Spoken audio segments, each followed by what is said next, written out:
Sagres Internacional. Os principais fatos do cenário mundial com credibilidade e análises profundas.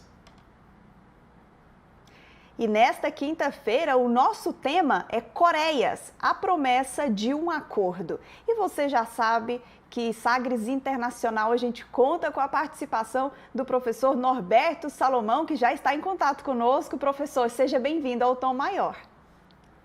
Olá, Dili, muito obrigado. Satisfação grande novamente estar aqui. Um abraço a todos aqueles que nos acompanham, né? E vamos falar um pouquinho do cenário internacional para a gente entender um pouquinho, ou pelo menos tentar entender o que está rolando aí pelo mundo. Isso mesmo, professor. Veja, Dili, muita coisa... Oi, pode falar. Não, pode ficar à vontade. Não, eu ia dizer o seguinte, muita coisa que está rolando por aí, né? A Omicron, né? A variante da Covid, gerando alerta geral na China, na Inglaterra, a rainha suspendeu um almoço tradicional que antecede aí o Natal. Na Alemanha, olha que loucura, pessoas contra as medidas restritivas, né, para os cuidados contra a pandemia, mandando pedaços de carne para parlamentares alemães, ameaçando que vão tomar atitudes mais drásticas se realmente ocorrerem medidas restritivas. E o Olaf Scholz, que entrou recentemente, dizendo que não vai admitir que grupos negacionistas transformem a Alemanha em um palco de terrorismo, mesmo ocorrendo na Áustria, na Holanda, também manifestações de negacionistas que acham que não deve ter essas medidas, não. Então, questão polêmica. No Chile, no domingo agora, nós vamos ter eleições muito duras, né? Estão se opondo aí a extrema-direita do Chile lá e a centro-esquerda, e a Michelle Bachelet, que já foi presidente do Chile, apoia o candidato de centro-esquerda. Então, há uma promessa, sim, de um embate muito forte nas eleições do Chile, que vão ocorrer agora nesse domingo, né? E, fora isso, a gente resolveu trazer aqui, como você disse bem de início, essa questão da Coreia, porque sempre aquela promessa de que pode haver realmente um acordo de paz, viu, Di? É isso mesmo, professor. E aí, vamos começar o nosso tema desta quinta-feira. Professor, o presidente sul-coreano Moon Jae-in, ele está em visita, né, de 4 dias ali na Austrália. E ele afirmou lá em Canberra, no dia 13, que está convencido de que ocorrerá em breve um acordo de princípio para uma declaração de paz entre as Coreias, né? Segundo ele, as partes envolvidas, Coreia do Norte, Coreia do Sul, China e Estados Unidos, estão dispostos a colaborarem nesse sentido. Mas para entender melhor essa questão, professor, eu começo perguntando, as Coreias ainda estão em guerra? Pois é, né, Dili? É uma loucura isso, né? Porque a Guerra da Coreia foi entre 1950 e 1953. E essa guerra acabou com um armistício. Quer dizer, o que é um armistício? É uma suspensão das hostilidades, mas até hoje não há um efetivo acordo de paz. E olha que não faltaram tentativas, mas não há um efetivo acordo de paz entre as duas Coreias, né, que estão divididas ali pelo paralelo 38 Norte. E a situação ali é sempre de tensão, vez por outra uma tentativa de alguma conciliação, mas isso sempre acaba com frustração, né? Vamos só retomar um pouquinho, né? O que ocorreu? O que é essa situação entre as duas Coreias? Veja, a coisa data do início do século XX, final do XIX, início do XX.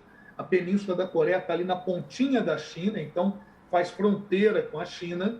E o Japão do século XIX, na era Meiji ou Meiji, que foi a era em que o Japão saiu de uma estrutura feudal e saltou para um processo de industrialização, o Japão não tem muitos recursos naturais. Então, o Japão, logo de cara, lá no finzinho do século XIX, parte para uma política ostensiva de domínios de áreas que pudessem fornecer ao Japão matéria-prima, mão de obra, enfim.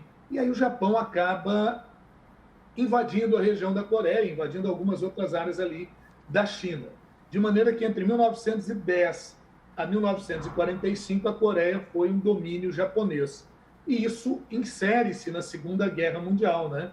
No contexto da Segunda Guerra Mundial, curiosamente, mundo capitalista e mundo socialista, a partir de 1943, então a gente já estava em meio à Segunda Guerra, mas se unem, União Soviética, Estados Unidos e Reino Unido se unem para combater o nazifascismo.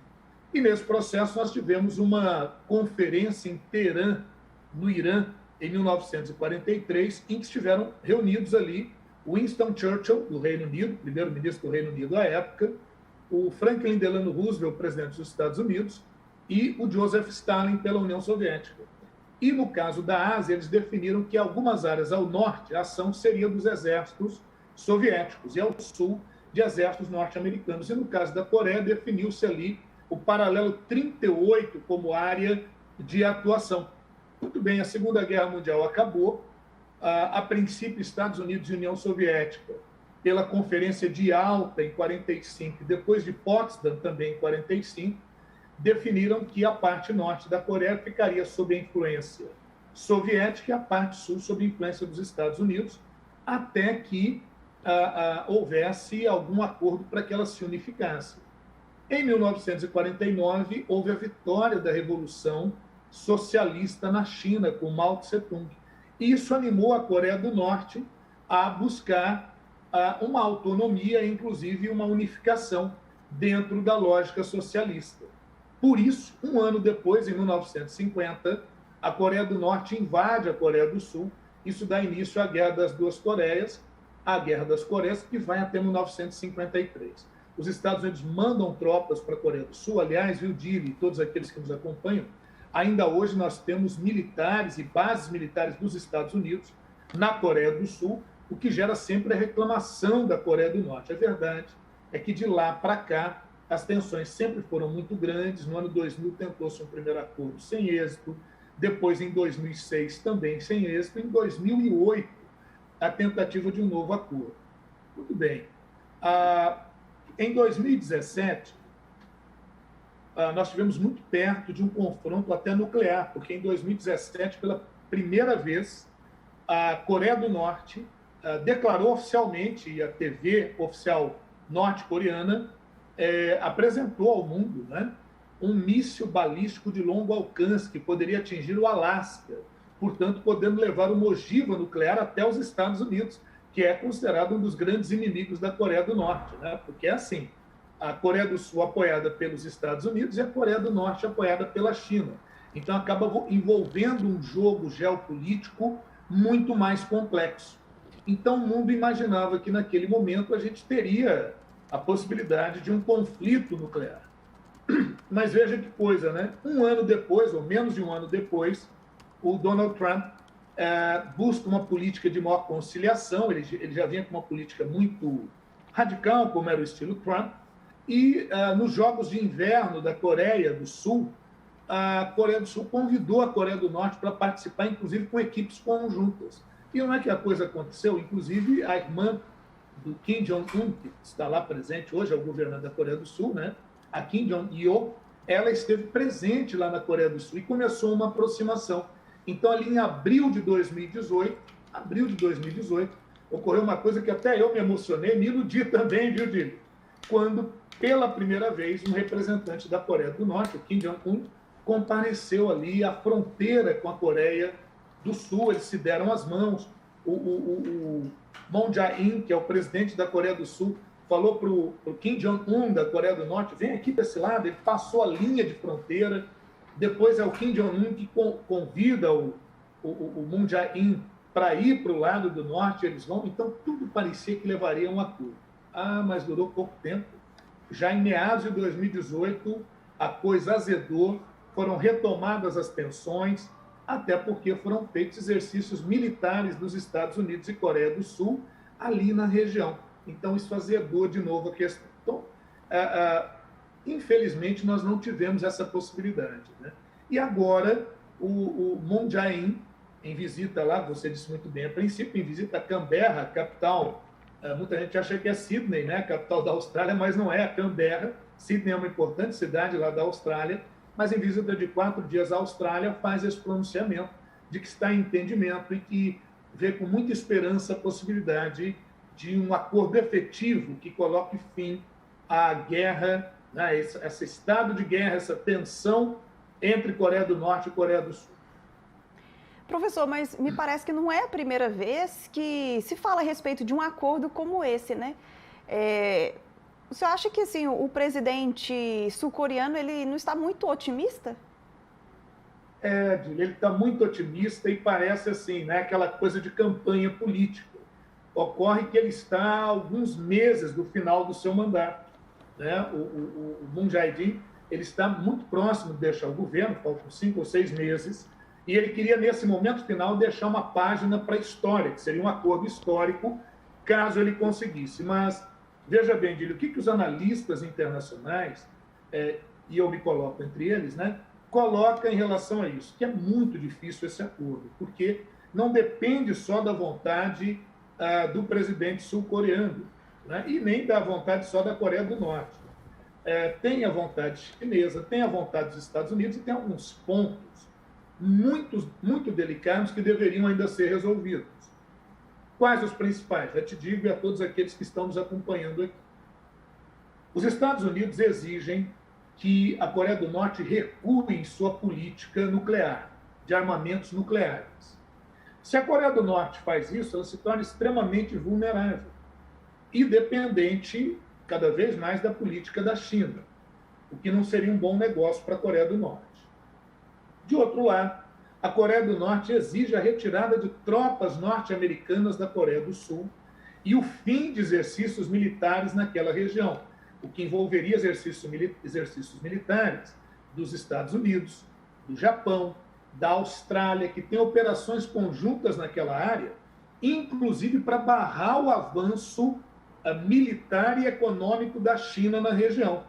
E isso dificilmente vai ocorrer, dificilmente essas partes chegariam a um acordo nesses termos. Então, você disse bem aí, né? O presidente sul-coreano está muito otimista e tudo indica, infelizmente, que isso vai ficar ainda no campo da retórica, como a gente viu acontecer com grande esperança, claro, em 2018, mas que novamente não foi consolidado. Então, realmente, você disse tudo. Parece que é muito mais assim uma questão mais pirotécnica, uma questão mais política, uma demonstração de discurso e narrativa diplomática, do que elementos sólidos e práticos que possam levar essa direção.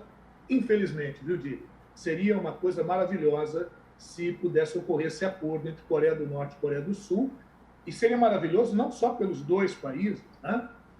Seria maravilhoso porque, caso esse acordo ocorresse, você viu o que eu falei aí agora há pouco, isso envolveria o apaziguamento de várias outras questões muito maiores que envolvem as tensões entre China e Estados Unidos. Isso envolveria, você pode ver que uma coisa puxaria a outra, isso envolveria questões como as de Hong Kong, como as de Taiwan, como a dos uigures na China, aquela minoria muçulmana da qual nós já falamos aqui em outras oportunidades e que têm sido massacradas pelo governo chinês, né?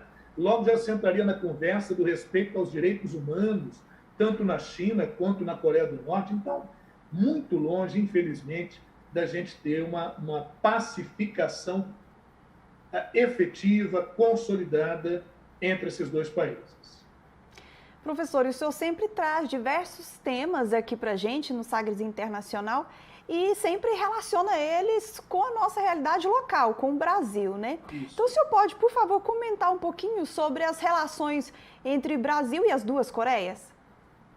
Posso, claro que sim. E até antes, Gil, me ocorreu aqui uma coisa interessante. Você se lembra que nas nossas conversas aqui, até uma bem recente, a gente falou do boicote que a diplomacia dos Estados Unidos, do Japão e da Austrália farão aos Jogos de Inverno em Pequim, né? E a Coreia do Sul poderia fazer coro a isso, né?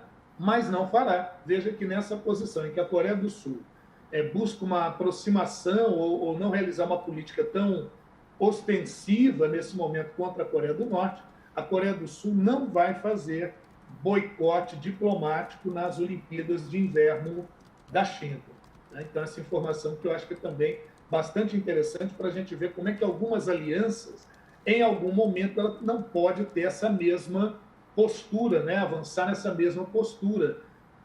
Não dá sempre para se alinhar àquela política dos Estados Unidos. Mas vamos ao que você me perguntou. E aí, Brasil e Coreia do Norte, Brasil e Coreia do Sul.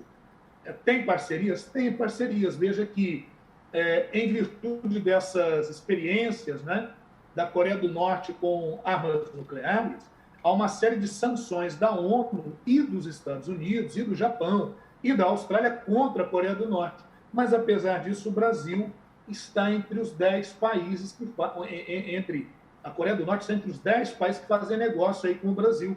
Então, há uma relação entre Brasil e Coreia do Norte. A gente compra normalmente da Coreia do Norte produtos de tecnologia e vende para lá grãos, né? Soja, milho, commodities, né? Minérios. Não é uma balança comercial das mais efetivas, né? Bem modesta. Os valores são bem modestos, mas há essa abertura. E olha que curiosidade, Dili. O Brasil é o único país das Américas que tem embaixada nos dois países, na Coreia do Sul e na Coreia do Norte. Então, o Brasil sempre tentou manter, né, essa boa relação. E com a Coreia do Sul, mais ainda, né? A Coreia do Sul é pró-capitalista, é um país capitalista. Lembrar que a capital da Coreia do Norte é Pyongyang, né? Esse nome interessante, Pyongyang, quase que parece ping-pong, né? A sonoridade, mas é Pyongyang, a capital da Coreia do Norte, e a capital da Coreia do Sul, Seul, né? Onde o Brasil se consagrou, inclusive, pentacampeão de futebol, naquela Copa que ocorreu em dois países, a única que ocorreu em dois países, no Japão e na Coreia do Sul. Então, com a Coreia do Sul, os negócios são bem maiores, há uma importante parceria econômica com a Coreia do Sul, mas o Brasil mantém, sim, negócio com esses dois países, e, surpreendentemente, com um país classicamente socialista, que é a Coreia do Norte, o Brasil tem lá a embaixada lá em Pyongyang. É isso, viu, Dili? Traduzindo, lugar distante que tem total impacto para a gente também, né, professor?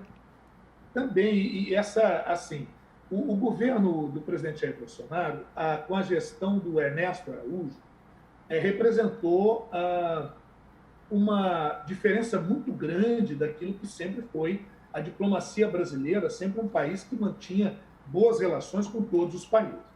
Na gestão do presidente Bolsonaro, principalmente nos 2 primeiros anos do governo, quando o nosso chanceler foi Ernesto Araújo, então houve um recrudescimento nessas relações brasileiras, porque nós trilhamos muito aquele caminho da doutrina Trump, do presidente Donald Trump. Com a derrota do Donald Trump nos Estados Unidos e a saída do Ernesto Araújo como chanceler, né, como ministro das Relações Exteriores do Brasil, e o chanceler França, que, inclusive goiano, que está à frente agora lá do Ministério das Relações Internacionais do Brasil, como chanceler do Brasil, o Brasil volta a retomar uma postura um pouco mais flexível. Lógico, um pouco distante daquilo que nós já tivemos ao longo da nossa história na diplomacia internacional, mas muito mais aberta do que durante o período de um discurso um pouco mais hermético, mais fechado do Ernesto Araújo, né? Então, essa é a tendência do Brasil, é de ser esse país que mantém relação com vários países, que sempre busca uma política mais de não alinhamento, em que pesa, óbvio, as nossas relações mais próximas com os países capitalistas, destacadamente os Estados Unidos e os países da União Europeia.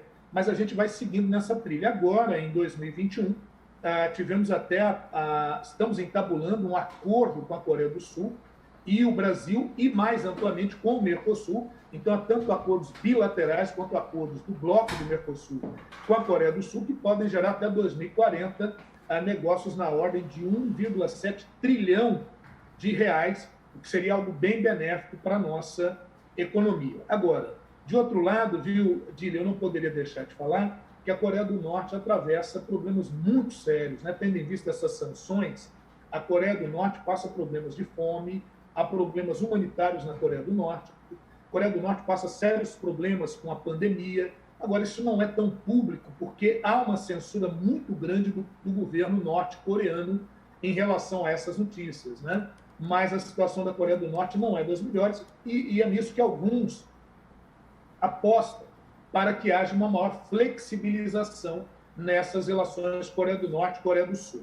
Mas eu digo, é um pêndulo, viu? É um pêndulo. A Coreia do Norte usa a sua política nuclear como moeda de troca para tentar alguma negociação, mas como não se cede muito, isso fica sempre nessas aproximações muito lisonjeiras, muito gentis, nesses gestos muito cordiais, mas que acabam não vingando. Então, essa é a historinha digamos, que a gente tinha para contar hoje. Espero que a gente tenha conseguido apresentar mais um cenário, né? A gente usa sempre esse espaço para mostrar um pouquinho do cenário internacional, mas também de como é que essas relações exteriores funcionam. É um caminho que a gente busca seguir aí, mas aceitamos sugestões, né? Estamos abertos aí, né, Dili, nas nossas redes sociais, para que enviem sugestões aí para o nosso programa. Com certeza, professor, e uma forma muito acessível de entender aí sobre as notícias do mundo, né? Professor, muito obrigada por mais uma vez nos deixar bem informados aqui no Tom Maior. Olha, Dili, eu que agradeço, é sempre um prazer estar com você, né? Você que conduz muito bem aí o nosso programa e eu tenho acompanhado, né? Um abraço a todos, todos aqueles do Sistema Sagres, né? Das mais variadas funções que colaboram para que a gente possa estar aqui nesse momento comunicando com a nossa audiência tão selecionada, né? Tão seleta. Um abraço a todos, faço o convite para que acompanhe aí o nosso podcast do Sagres Internacional, né? Nas várias plataformas. Um grande abraço a todos e até o nosso próximo encontro. Um grande abraço.